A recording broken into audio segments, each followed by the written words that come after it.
दोस्तों स्वागत है आपका बिहार न्यूज़ में। दोस्तों मैं हूं फिरदौस गनी और आप देख रहे हैं केडीवी लाइव। दोस्तों आज हो चुका है 23 फरवरी 2023। तो आज की पूरे बिहार की टॉप न्यूज़ लेकर आए हैं आपके लिए। चलिए शुरू करते हैं आज की पूरे बिहार की टॉप न्यूज़। उससे पहले आपको बता दूं कि अगर आप नए आए हैं इस चैनल पर तो फिर चैनल को सब्सक्राइब करके बेल आइकन को प्रेस कर दीजिए और साथ में वीडियो को लाइक भी कर दीजिएगा।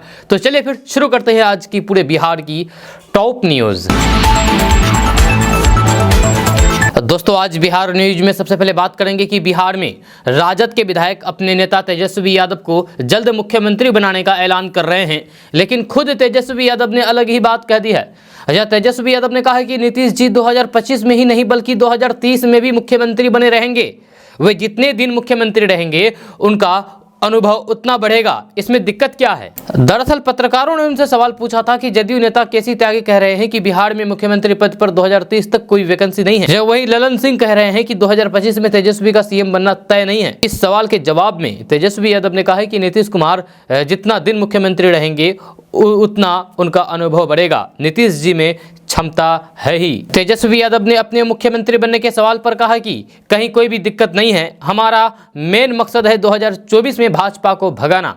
हम उसी मकसद पर काम कर रहे हैं। बिहार में नीतीश जी के नेतृत्व में महागठबंधन की सरकार चल रही है, कहीं किसी को कंफ्यूज होने की दिक्कत नहीं है। तेजस्वी यादव ने कहा है कि हमारी अपनी विचारधारा है, हम लोग अपने स्वार्थ के चक्कर में सांप्रदायिक शक्तियों को आने नहीं दे सकते। मैं कह रहा हूं कि मुझे कोई हड़बड़ी नहीं है, अब इस बात के मायने आप समझ जाइए। दोस्तों बात करेंगे कि राशन कार्ड की मदद से करोड़ों गरीब परिवारों को सस्ते में राशन मिल जाता है। जब सरकार राशन कार्ड होल्डर्स को फरवरी में 2 बार राशन देने जा रही है, जहाँ इसे होली से पहले दिए जाने का प्लान है। जहाँ होली 8 मार्च है, यानी कि आपको इस बार 8 मार्च से पहले दूसरी बार राशन मिलेगा। लेकिन कई बार हम देखते हैं कि डीलर राशन कार्ड धारकों को राशन देने में आनाकानी करते हैं या फिर वजन से कम राशन तौल करके दे देते हैं। अगर आपके साथ भी ऐसा कुछ होता है तो फिर आप बिल्कुल भी परेशान ना हो। यह सरकार की ओर से हेल्पलाइन नंबर जारी किया है, जहां अगर आपको भी कम राशन मिल रहा है तो फिर आप इन नंबरों पर संपर्क करके डीलर के खिलाफ शिकायत दर्ज करा सकते हैं।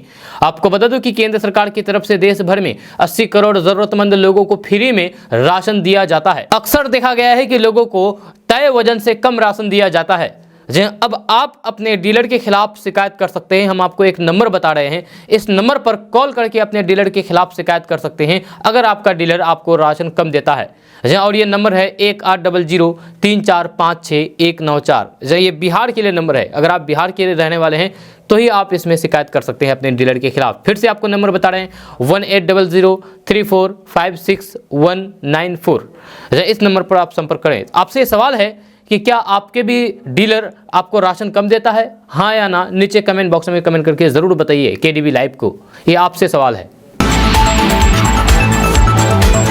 दोस्तों बात करते हैं कि बिहार बोर्ड 12वीं के बाद 22 फरवरी 2023 को हाई स्कूल की परीक्षाएं भी समाप्त हो गई है। जी हाँ, यानी कि मैट्रिक का एग्ज़ाम खत्म हो गया है। जब बिहार स्कूल एग्जामिनेशन बोर्ड की ओर से आयोजित होने वाली 10वीं की परीक्षा 14 फरवरी 2023 से शुरू हुई थी, वही इंटर की परीक्षाएं 1 फरवरी से कराई गई थी। अब दोनों ही कक्षाओं की परीक्षाएं समाप्त होने के बाद अब बिहार बोर्ड जल्द ही नतीजों की घोषणा कर देगा, यानी कि रिजल्ट जारी कर देगा। मीडिया रिपोर्ट्स में संभावना जताई जा रही है कि बिहार बोर्ड हाई स्कूल के नतीजे 1 महीने के भीतर घोषित कर दिए जाएंगे, यानी कि 1 महीने के भीतर मैट्रिक और इंटर का रिजल्ट जारी कर दिया जाएगा। जहां मीडिया रिपोर्ट्स में कहा गया है कि पिछले ट्रेंड के अनुसार बिहार बोर्ड परीक्षा में अंतिम तिथि से 1 महीने के भीतर परिणाम जारी करता है। इसीलिए उम्मीद है कि परिणाम यानी कि रिजल्ट 24 मार्च 2023 तक घोषित हो सकता है। हालांकि 10वीं के परीक्षार्थियों को सलाह दी जाती है कि बिहार बोर्ड ने 10वीं रिजल्ट जारी होने की कोई भी आधिकारिक तिथि घोषित नहीं की है। ऐसे में 10वीं के परीक्षार्थियों को 10वीं परिणाम की डेट जानने के लिए वेबसाइट पर नज़र बनाए रखना होगा। रिजल्ट जैसे ही आधिकारिक वेबसाइट बिहार बोर्ड online.bihar.gov.in पर रिलीज हो जाएगा तो स्टूडेंट आधिकारिक पोर्टल पर जाकर के डिटेल्स जैसे रोल नंबर सहित अन्य जानकारियों को एंटर करके परिणाम यानी कि रिजल्ट अपना देख सकते हैं। इसके साथ ही स्टूडेंट रिजल्ट का प्रिंट आउट लेकर के भविष्य के लिए भी रख सकते हैं। इस खबर में आपसे एक सवाल है कि क्या आप भी इस बार मैट्रिक या फिर इंटर का रिजल्ट दिए हैं, हाँ या ना? अगर मैट्रिक या फिर इंटर का रिजल्ट दिए हैं तो फिर नीचे कमेंट बॉक्स में कमेंट करके बताइए कि हाँ मैं इस बार मैट्रिक या फिर इंटर का रिजल्ट दिया हूँ। दोस्तों बात करेंगे कि बिहार के मंत्री और फिर राजद नेता तेजस्वी यादव अपनी अलग ही तरह की शैली के लिए हमेशा से चर्चा में रहते हैं। इस बार उन्होंने समाजवादी पार्टी के संस्थापक और यूपी के पूर्व मुख्यमंत्री स्वर्गीय मुलायम सिंह यादव को अपने सपनों में देखा और साइकिल चलाने की बात कह करके नई चर्चा शुरू कर दी।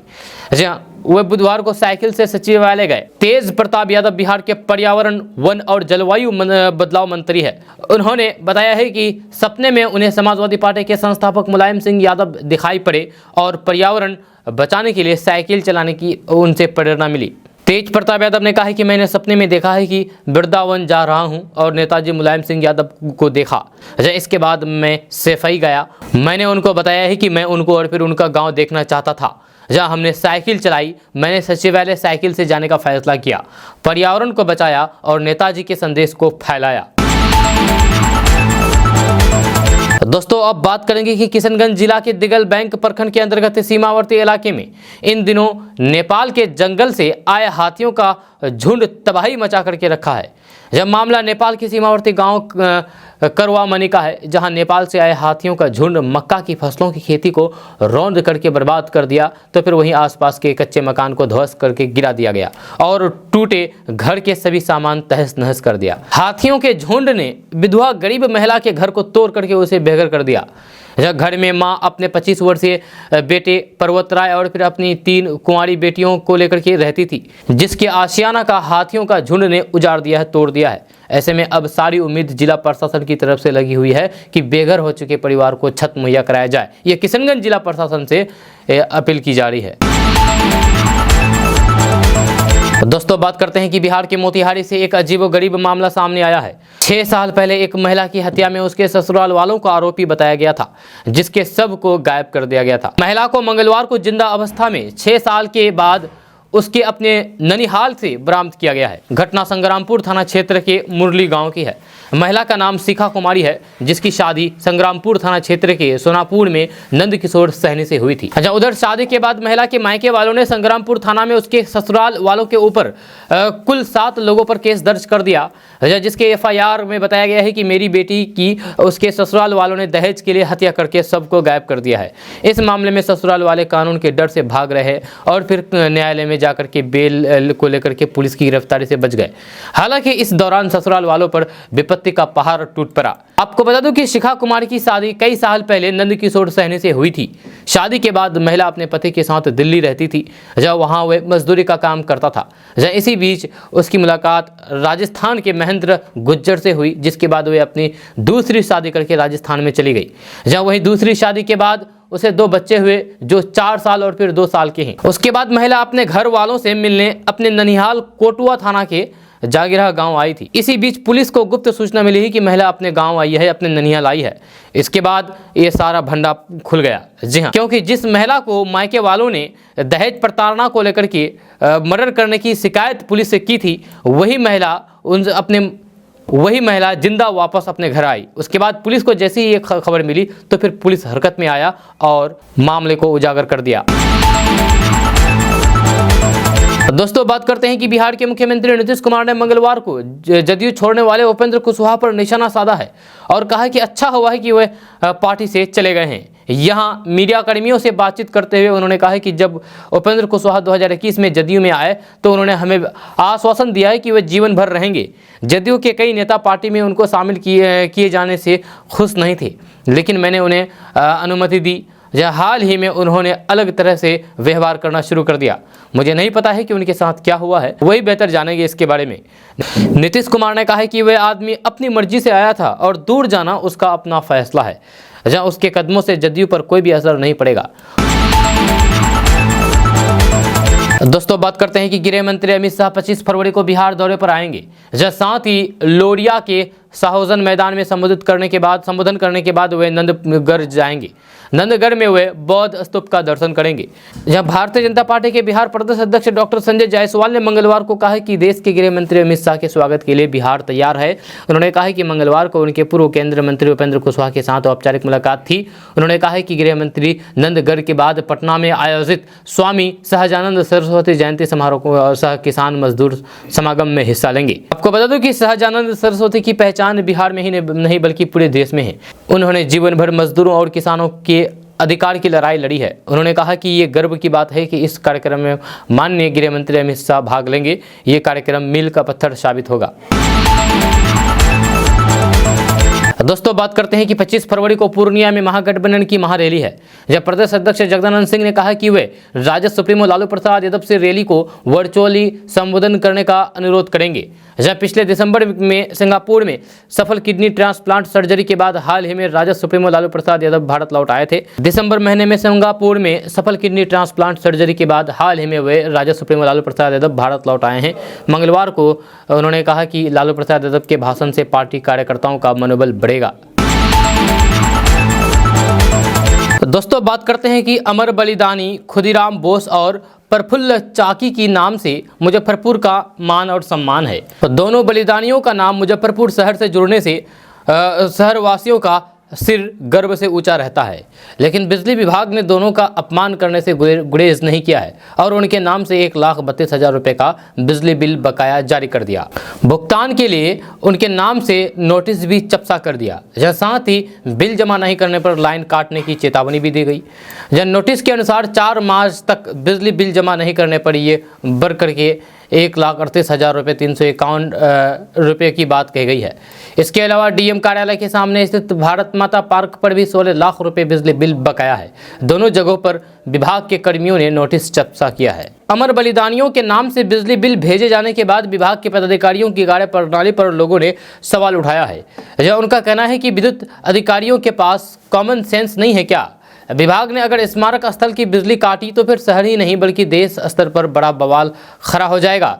इस तरह से बिल भेजे जाने से लोग और इसे अमर बलिदानियों का अपमान बता रहे हैं। दोस्तों बात करते हैं कि बिहार बीजेपी अध्यक्ष डॉक्टर संजय जायसवाल कल उपेंद्र कुशवाहा के सरकारी आवास पर जाकर के मुलाकात की। मुलाकात के बाद वे बीजेपी कार्यालय में मीडिया से बात करते हुए उन्होंने कहा कि उपेंद्र कुशवाहा से हमारी मुलाकात औपचारिक मुलाकात थी। बिहार बीजेपी अध्यक्ष संजय जायसवाल से जब पूछा गया कि उपेंद्र कुशवाहा को भारतीय जनता पार्टी अपने साथ रखेगी तो उन्होंने कहा कि अगर वह बीजेपी में आएंगे तो फिर स्वागत होगा। 90 के दशक में उन्होंने लड़ाई लड़ी और जंगल राज का खात्मा करके बिहार में सुशासन लाया। वे नीतीश कुमार को छोड़ करके किसी भी पार्टी के लोग हमारे साथ अगर आएंगे तो फिर हम उनका स्वागत करेंगे। बिहार बीजेपी अध्यक्ष डॉक्टर संजय जायसवाल ने कहा कि ललन सिंह कह रहे हैं कि अभी 2025 में मुख्यमंत्री उम्मीदवार कौन होगा ये नहीं कहा जा सकता है। मुख्यमंत्री पहले से ही ये कह रहे हैं कि बिहार का मुख्यमंत्री उम्मीदवार और उनका उत्तराधिकारी तेजस्वी यादव होंगे। जहां उनके राष्ट्रीय महासचिव केसी त्यागी ने कहा कि साल 2030 तक सब कुछ नीतीश कुमार ही संभालेंगे। आप खुद समझ लीजिए कि जनता दल यूनाइटेड के नेता किस तरीके का बयान दे रहे हैं और मुख्यमंत्री इस मुद्दे पर पूरी तरीके से चुप्पी साधे हुए हैं। दोस्तों बात करेंगे कि जनसुराज पद यात्रा के 143वें दिन मंगलवार को सिवान के इंग्लिश पंचायत में चुनावी रणनीतिकार प्रशांत किशोर पहुंचे। इस दौरान उन्होंने 2020 में हुए बिहार विधानसभा चुनाव के बाद नीतीश कुमार को दिए सलाह की खुलासा किया है। उन्होंने कहा कि नीतीश कुमार की पार्टी को 2020 में बहुमत नहीं मिला था। बिहार में केवल 42 सीट पर ही जदयू की जीत हुई थी। जब विधानसभा चुनाव के नतीजे आने के बाद मैंने नीतीश कुमार से कहा था कि आप मुख्यमंत्री मत बनिए, जब बिहार की जनता ने आपको नकार दिया है और अगर आप बनेंगे तो फिर कोई बड़ा भाई बने हो रहेगा जिसकी ज़्यादा संख्या है उसकी चलेगी, आपकी नहीं। मुख्यमंत्री ने अपने लिए रास्ता चुना, जब कोई अगर गलत रास्ता चुना है तो फिर उसका खामियाजा भुगतना ही पड़ेगा। प्रशांत किशोर ने कहा कि जिस दिन महागठबंधन बना था मैंने उस दिन ही कह दिया था कि ये चलने वाला नहीं है। ये कब तक चलेगा ये तो फिर नहीं बता सकता, लेकिन ये अगले विधानसभा चुनाव तक नहीं चलेगा। जहाँ अगले विधानसभा चुनाव में ये 7 दल साथ में रह कर के चुनाव नहीं लड़ सकते हैं। उन्होंने कहा कि मैंने गठबंधन की राजनीति देखी है। 2015 में भी मैंने महागठबंधन बनवाया था। चुनावी रणनीतिकार ने कहा कि यदि आप गलत आदमी का चुनाव करेंगे तो फिर आपको कोई भी नहीं बचा सकता। संविधान में चुनाव के लिए 5 साल का नियम है, तो फिर वह नियम इसलिए बनाया गया है कि आप जिस पर भरोसा करके चुनते हैं यदि वह काम नहीं करता तो फिर उसको बदल सके। लेकिन बिहार में पिछले 32 सालों में रोटी को जिस तरीके से पलटते हैं उसी तरीके से लालू नीतीश हो रहा है। इसके बाद आप कहते हैं कि बिहार की दुर्दशा हो रखी है। आप मुझसे कहते हैं कि दल बना लीजिए, लेकिन हमारा कोई भी दल नहीं है। तो बात करते हैं कि मुख्यमंत्री नीतीश कुमार ने मंगलवार को अपनी सियासी सफर को लेकर के बड़ा बयान दिया है। बिहार में चतुर्थ कृषि रोड मैप तैयार करने को लेकर के किसान समागम में मुख्यमंत्री नीतीश कुमार ने अपने संबोधन के दौरान कहा कि हमारी उम्र अब 72 साल हो गई है, अब हम कितना आप लोगों को समझाएंगे। बापू सभागार में आयोजित किसान समागम में मुख्यमंत्री नीतीश कुमार ने कहा कि हम आप सब लोगों से गुजारिश करेंगे, हाथ जोड़ करके विनती करेंगे कि विवाद मत करिए। मेरी बात पसंद हो तो फिर मानिए, पसंद नहीं हो तो फिर मत मानिए, कोई बात नहीं है। हमको तो सुझाव देना था, हम दे रहे हैं। मुख्यमंत्री ने आगे कहा कि बताइए, हम तो 72 साल के हो गए हैं, अब कितना कहते रहेंगे, कितना समझाएंगे। मेरा सुझाव है, मानना है तो ठीक है, ना मानना हो तो फिर मत मानिए, जो मन में करे वो करिए, हमको क्या है। हम जब तक है तब तक आपके हित में काम करते रहेंगे, जो मन में करे वही करते रहिए, हम क्या करें। बापू सभागार में आयोजित सम्मेलन में मुख्यमंत्री नीतीश कुमार ने कहा कि याद करिए पुराना दिन, जब पहले कौन काम होता था, आज कितना काम हो रहा है। हम लोग किसानों के हित में एक एक चीज़ के बारे में सोच रहे हैं, जब आपकी उपज और फिर आमदनी बढ़े, इसको लेकर के काम कर रहे हैं। जब बाढ़ सुखाड़ में जो राहत वितरित करते हैं उसमें हम सब लोगों को मदद करते हैं, सिर्फ खेत वाले को ही नहीं बल्कि सबको राहत मिलती है। मुख्यमंत्री नीतीश कुमार ने कहा कि आज जमीन को लेकर के सबसे अधिक झगड़ा होता है, 60% से अधिक झगड़ा जमीन को लेकर के होता है। हम तो चाहते थे कि 2022 तक ही सर्वे सेटलमेंट का काम हो जाए, लेकिन नहीं हुआ। मंच पर ही विभाग के अपर मुख्य सचिव बैठे हुए हैं, जब अब ये कह रहे हैं कि 2025 तक पूरा होगा। दोस्तों, बात करेंगे कि आधार कार्ड बेहद जरूरी दस्तावेजों में से एक है, जब सरकारी योजनाओं का लाभ लेने से लेकर के बच्चों की स्कूल में एडमिशन लेने तक आधार नंबर होना जरूरी हो गया है। इसके अलावा बैंक में खाता खुलवाने से लेकर के सिम कार्ड इशू करवाने में भी आधार कार्ड की ज़रूरत होती है। हालांकि आपका आधार कार्ड अगर गलत हाथों में पड़ गया तो फिर आपके मिसयूज़ होने की संभावना ज़्यादा बढ़ जाती है। यहाँ हम आपको बता दें कि UIDAI की आधिकारिक वेबसाइट पर जाकर के आप घर बैठे ऑनलाइन इसकी जांच कर सकते हैं। जी हाँ, इसके लिए आपको कोई भी शुल्क नहीं लगेगा, यानी कि आप अपने आधार कार्ड का जांच कर सकते हैं कि आपका आधार कार्ड कहाँ कहाँ यूज़ हो रहा है। जहाँ कहीं गलत हाथों में आपका आधार कार्ड तो नहीं चला गया। अगर गलत हाथों में आपका आधार कार्ड चला गया तो फिर आप भारी पछताएंगे। जी हाँ, तो ऐसे में पछताने से पहले आप अपने UIDAI वेबसाइट में जाकर के आधार कार्ड चेक कर सकते हैं। दोस्तों, बात करते हैं कि बिहार में इन दिनों यात्राओं का बड़ा जोर है। सीएम नीतीश कुमार की समाधान यात्रा, कांग्रेस की भारत जोड़ो यात्रा, प्रशांत किशोर की जन स्वराज यात्रा का सिलसिला जारी है। ये यात्राएं नेताओं की नज़र में जहां उन्हें लोगों के बीच करीब से पहुंचने का मौका देती है, तो फिर वहीं सत्ता में हर दिन एक नई हलचल भी मचाती है। इन यात्राओं में जल्द ही एक नाम और जुड़ सकता है, ये नाम है उपेंद्र कुशवाहा का। जदयू से अलग होकर के उपेंद्र कुशवाहा ने नई पार्टी बनाने का ऐलान कर दिया। अब उनका प्लान है कि वे भी बिहार की यात्रा पर निकलें। मीडिया रिपोर्ट्स के मुताबिक उपेंद्र कुशवाहा ने जब जदयू से अपनी राह अलग कर ली है तो फिर वे इस मूड में है कि अपने रास्ते को भी पक्का कर लिया जाए। जब सोमवार 20 फरवरी को उनके अलगाव के बाद पार्टी की भी घोषणा कर दी गई। अब उपेंद्र कुशवाहा बिहार में यात्रा पर भी निकलेंगे। उपेंद्र कुशवाहा ने कहा है कि वे बिहार के तमाम समाजवादी लोगों के पास जाएंगे और फिर उनकी पूजा करेंगे। जिस तरीके से घर बनाने के बाद गृह प्रवेश की पूजा होती है, ठीक वैसे ही पार्टी बनाने के बाद वे बिहार के तमाम समाजवादी लोगों की पूजा करने के लिए बिहार की यात्रा पर निकलेंगे। उन्होंने कहा कि अभी यात्रा का नाम और समय तय नहीं हुआ है। इस महीने के आखिर तक सब कुछ तय कर लिया जाएगा, यानी कि फरवरी के अंत तक बिहार की राजनीति में एक और राजनीतिक यात्रा की हलचल जुड़ जाएगी। दोस्तों, बात करेंगे कि मार्च 2023 में कुल 12 दिन बैंक बंद रहेंगे और इनमें वीकेंड भी शामिल है, यानी कि छुट्टी के दिन भी शामिल है। इसलिए देरी किए बिना आपको अपने बैंक से संबंधित सभी काम इसी महीने निपटा लेनी चाहिए। जहां भारत में बैंक महीने के पहले और फिर तीसरे शनिवार को काम करना जारी रखता है, जबकि दूसरे और चौथे शनिवार को बैंकों में छुट्टी होती है। मार्च 2023 में भारतीय रिजर्व बैंक यानी कि RBI के कैलेंडर के अनुसार निजी और सार्वजनिक क्षेत्र के बैंक 12 दिन बंद रहेंगे। विशेष राज्य की क्षेत्रीय छुट्टियों के आधार पर बैंक सभी राजनीतिक अवकाशों पर भी बंद हो सकते हैं। जहाँ ऐसे क्षेत्रीय छुट्टियां संबंधित राज्य सरकारों द्वारा तय की जाती है और RBI की आधिकारिक वेबसाइट पर इसका जिक्र नहीं किया जाता है। आपको बता दूं कि मार्च 2023 में किन किन दिन बैंक बंद रहेंगे हम आपको भी बता रहे हैं। तो बात करते हैं कि 3 मार्च को चाप चरकुट, 5 मार्च रविवार होलिका दहन धुंधली डोल धाजा, 8 मार्च धुलेटी डोल जात्रा होली, 9 मार्च होली, 11 मार्च माह का दूसरा शनिवार, 12 मार्च रविवार, 19 मार्च रविवार, 22 मार्च गुड़ी पड़वा, 25 मार्च चौथा शनिवार, 26 मार्च रविवार, 30 मार्च श्री राम नवमी। दोस्तों बात करते हैं कि जेडीयू के राष्ट्रीय अध्यक्ष ललन सिंह अपने बयान पर सफाई देने के चक्कर में नया मसला दे बैठा है। ललन सिंह ने दिल्ली में मीडिया से बात करते हुए कहा कि ये तो तय है कि हम 2025 का चुनाव तेजस्वी यादव के नेतृत्व में ही लड़ेंगे, लेकिन अभी ये कैसे कह दे कि वही अगला सीएम भी बनेंगे। दरअसल ललन सिंह अपने एक दिन पुराने बयान पर सफाई दे रहे थे, जब सोमवार को उन्होंने कहा था कि 2025 में तेजस्वी यादव ही मुख्यमंत्री बनेंगे, तय नहीं है। दरअसल ललन सिंह के सोमवार को बयान के बाद सियासी हलके में कई तरह की चर्चाएं शुरू हो गई थी। नीतीश कुमार खुद कई बार सार्वजनिक तौर पर यह कह चुके हैं कि अगला चुनाव तेजस्वी यादव के नेतृत्व में लड़ाया जाएगा, वही मुख्यमंत्री पद के दावेदार होंगे। वहीं ललन सिंह ने कह दिया था कि अगला सीएम कौन होगा यह तय नहीं है।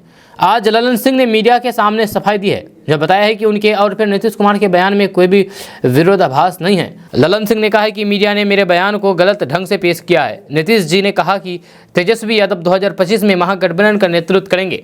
मैंने कहा 2025 में इस पर निर्णय होगा। कहाँ विरोधाभास है? हमने भी कहा कि चुनाव तेजस्वी के नेतृत्व में ही लड़ा जाएगा, लेकिन मुख्यमंत्री कौन होगा ये तो 2025 में तय होगा। ललन सिंह ने कहा कि मुख्यमंत्री ने भी यही न कहा कि चुनाव तेजस्वी यादव जी के नेतृत्व में ही लड़ा जाएगा।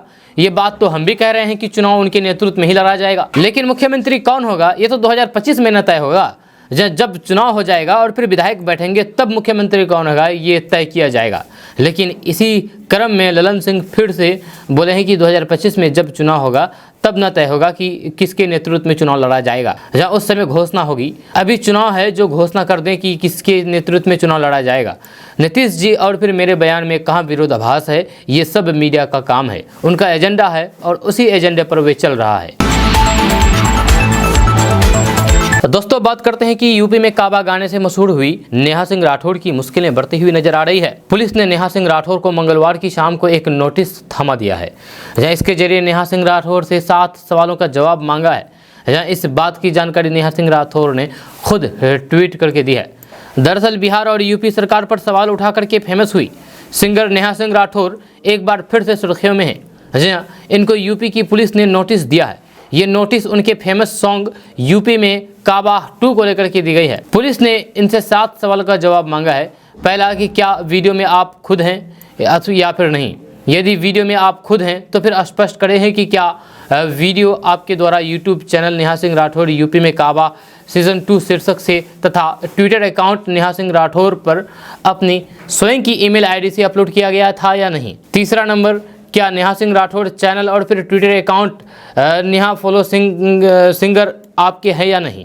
यदि है तो फिर क्या आपके द्वारा इनका उपयोग किया जाता है या नहीं। पांचवा, यदि ये गीत आपके द्वारा लिखा गया है, खुद का लिखा गया है तथा आप इसे प्रमाणित करती है या नहीं। छठा, यदि ये गीत किसी अन्य के द्वारा लिखा गया है तो फिर क्या आपके द्वारा लेखक से इसकी पुष्टि सत्यापित करवाया गया या नहीं। सातवां, उस गीत से उत्पन्न भावार्थ से समाज पर पड़ने वाले प्रभाव से आप भिज्ञ हैं या नहीं। आपको बता दूं कि नेहा सिंह राठौड़ बिहार के कैमूर जिले की रहने वाली है, जहां उनकी शादी यूपी में हुई है। उन्होंने यूपी विधानसभा चुनाव के समय गाई गई सॉन्ग यूपी में काबा से सुर्खियों में आई थी।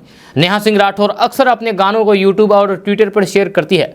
इन गानों के जरिए कभी वे बेरोजगारी तो कभी सरकार के ऊपर तंज कसती हुई नजर आती है। नेहा के गानों के जरिए कभी उनकी तारीफ होती है तो फिर कभी वे ट्रोल भी हो जाती है। यही ये मामला उनके हाल ही में गाई गई सॉन्ग यूपी में काबा सीजन 2 से जुड़ा है। नोटिस के जरिए नेहा पर अपने गीतों से समाज में घृणा फैलाने का आरोप लगाया गया है। दोस्तों बात करते हैं कि बिहार में मैट्रिक की परीक्षा खत्म हो गई है। 16 लाख से ज़्यादा छात्र छात्राएं मैट्रिक की परीक्षा में शामिल हुए। बिहार बोर्ड मैट्रिक की परीक्षा खत्म कर दिया है, लेकिन अब ऐसे मामले सामने आने लगे हैं जिससे बिहार बोर्ड पर गंभीर सवाल खड़े हो रहे हैं। मैट्रिक परीक्षा में परीक्षार्थियों से सवाल ही गलत पूछे जा रहे हैं। ऐसे में परीक्षार्थी जवाब क्या देंगे। 2 दिन पहले मैट्रिक परीक्षा 2023 में हिंदी विषय की परीक्षा में पूछे गए सवाल से बिहार बोर्ड खुद सवालों के घेरे में आ गया है। बिहार बोर्ड ने ऐसे सवाल पूछा है कि जिससे हिंदी के सारे प्रकांड विद्वान भी चकरा जाएं। जब परीक्षा के बाद छात्र जब प्रश्न पत्र लेकर के लौटे तो फिर कई लोगों ने ये गलतियां पकड़ी है। केडीबी लैब की पड़ताल में भी ये बात सामने आई है कि बिहार बोर्ड ने सवाल ही ऐसा पूछा है जिसका सही जवाब दे पाना किसी के लिए मुमकिन नहीं है। दरअसल हिंदी की परीक्षा में कम से कम ऐसे 2 सवाल पूछे गए जिसका सही जवाब कोई परीक्षार्थी नहीं दे पाया होगा। जहाँ हिंदी प्रथम पाली की परीक्षा में 32 और 37 नंबर प्रश्न का जवाब परीक्षार्थियों ने कुछ भी दिया हो उसे कोई अंक शायद नहीं मिलने वाला है। जय हिंद के सवाल में पहली गलती प्रश्न संख्या 32 में दिखी। बिहार बोर्ड ने सवाल पूछा है कि इन मुसलमान हरिजनन पे कोटिंग हिंदू वार्य किस कवि का कथन है, लेकिन इन 4 नामों में से किसी भी नाम में सही जवाब नहीं था। दोस्तों बात करते हैं कि नवगठित राष्ट्रीय लोक जनता दल के अध्यक्ष उपेंद्र कुशवाहा ने कहा कि भविष्य में मुख्यमंत्री नीतीश कुमार के साथ उनका राजनीतिक संबंध नहीं बन सकता है, लेकिन व्यक्तिगत रूप में अगर उन्हें हमारे खून की ज़रूरत होगी तो फिर हम सबसे पहले उन्हें खून देंगे। नई पार्टी बनाने के अगले दिन मंगलवार को पत्रकारों से बातचीत में उपेंद्र कुशवाहा ने कहा कि वर्तमान राजनीतिक परिस्थिति में वे देख रहे हैं कि 2024 के लोकसभा चुनाव में भी नरेंद्र मोदी को कोई चुनौती नहीं दे सकता है। उपेंद्र कुशवाहा ने कहा कि भाजपा के विरोध में खड़े दलों में प्रधानमंत्री पद के दावेदारों की संख्या 8-9 हो गई है। ऐसे में नरेंद्र मोदी को कौन चुनौती देगा। नीतीश कुमार से एक बार और जुड़ने के प्रश्न पर उपेंद्र कुशवाहा ने कहा कि अब उनके यानी कि नीतीश कुमार के वश में कुछ भी नहीं है। हाँ, व्यक्तिगत रूप से वे हमेशा नीतीश कुमार के करीबी रहेंगे। उन्हें कभी ज़रूरत पड़ेगी तो फिर सबसे पहले वे जाएंगे। उन्होंने कहा कि जदयू के कई नेता कार्यकर्ता उनके संपर्क में हैं, जिन्हें हमारा रुख पसंद आया, या उनसे हम बातचीत कर रहे हैं, मिल रहे हैं। मंगलवार को उन्होंने डॉक्टर संजय जायसवाल से मुलाकात करके कहा कि भाजपा प्रदेश अध्यक्ष ने उनके निर्णय को सराहा है। जब उपेंद्र कुशवाहा ने कहा कि जदयू के सांसदों विधायकों में भी बेचैनी है। उन्हें लग रहा है कि जदयू के टिकट पर चुनाव लड़ेंगे तो फिर जीत नहीं होगी। दोस्तों बात करते हैं कि बिहार में 99% महिलाएं शराबबंदी के पक्ष में हैं।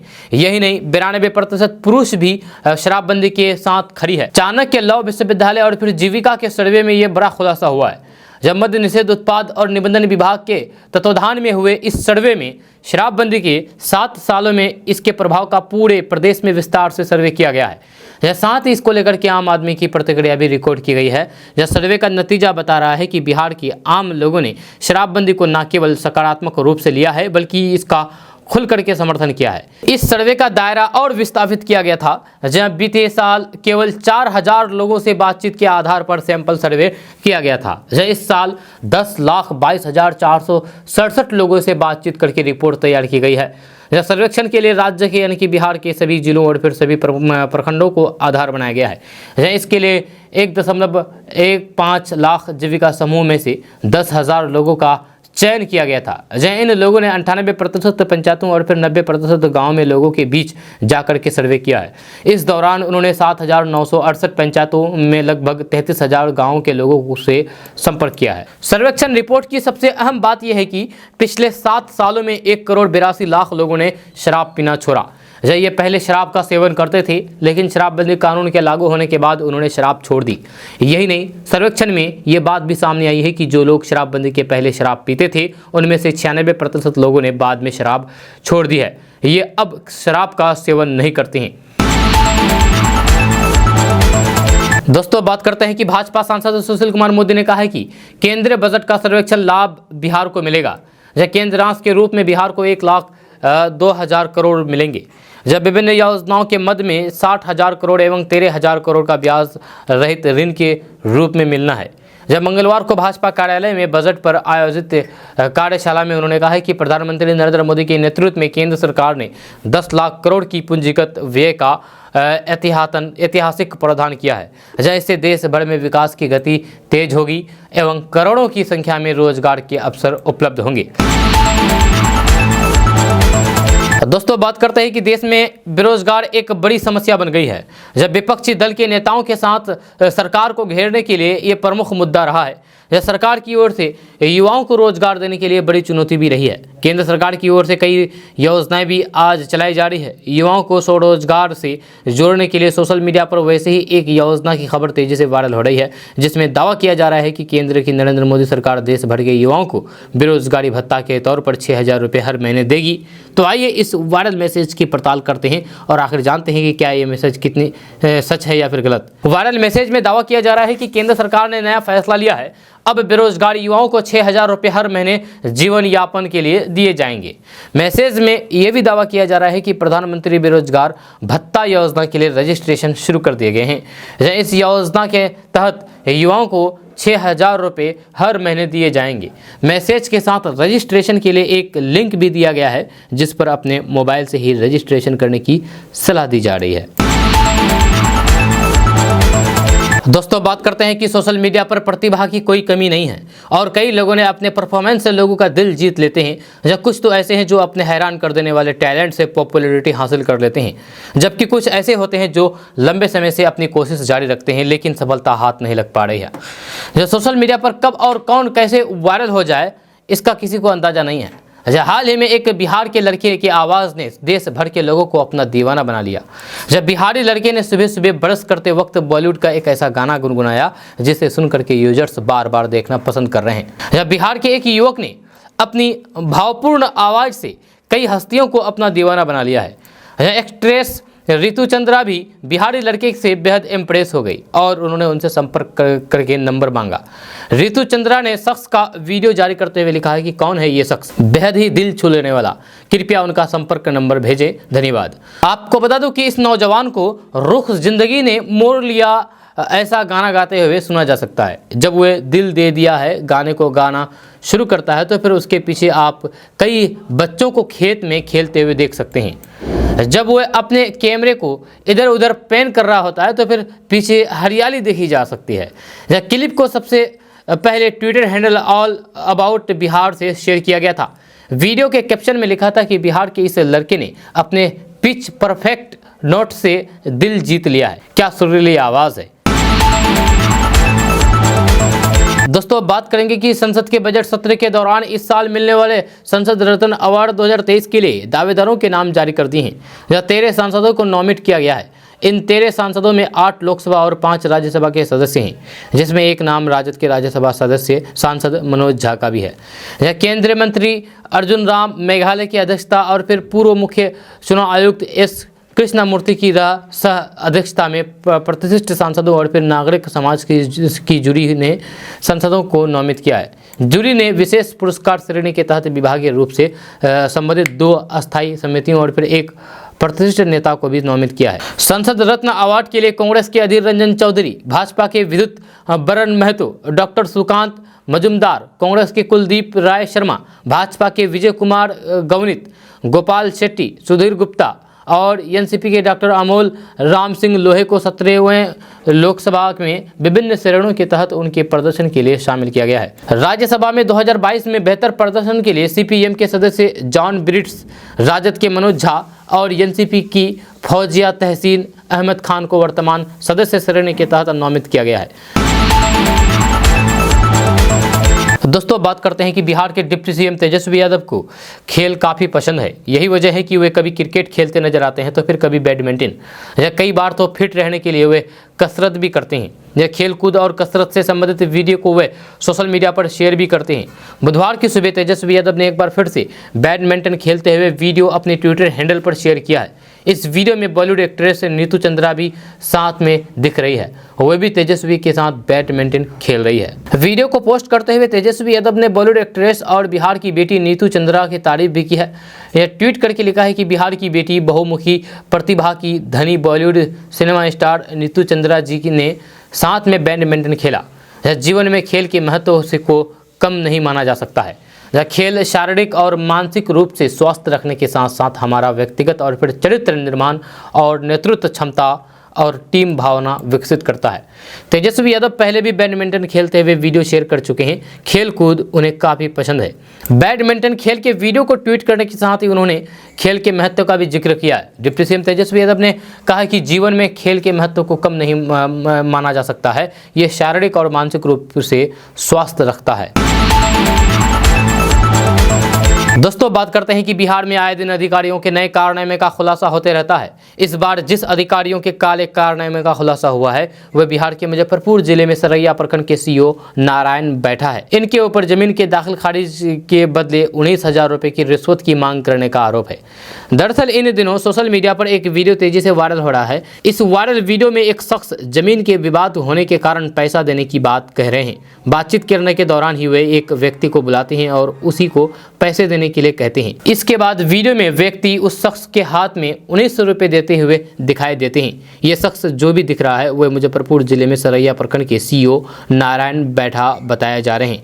हालांकि ये वीडियो तेजी से वायरल हो रहा है, लेकिन वायरल वीडियो की सटीकता की पुष्टि केटीवी लाइव नहीं करता है। वायरल वीडियो होने के बाद स्थानीय विधायक ने डीएम से मिलकर के मामले में कार्रवाई करने की मांग की है। दोस्तों बात करते हैं कि केंद्रीय गृह मंत्री अमित शाह 25 फरवरी को वाल्मीकि नगर के लोरिया आ रहे हैं। जी हाँ, जिसको लेकर के गांव में भाजपा के आला नेताओं ने गांव में डेरा डाल दिया है, जहां गृह राज्य मंत्री नित्यानंद राय और नेता प्रतिपक्ष विजय सिन्हा यहां की तैयारियों का जायजा लेने के लिए पहुंचे हैं।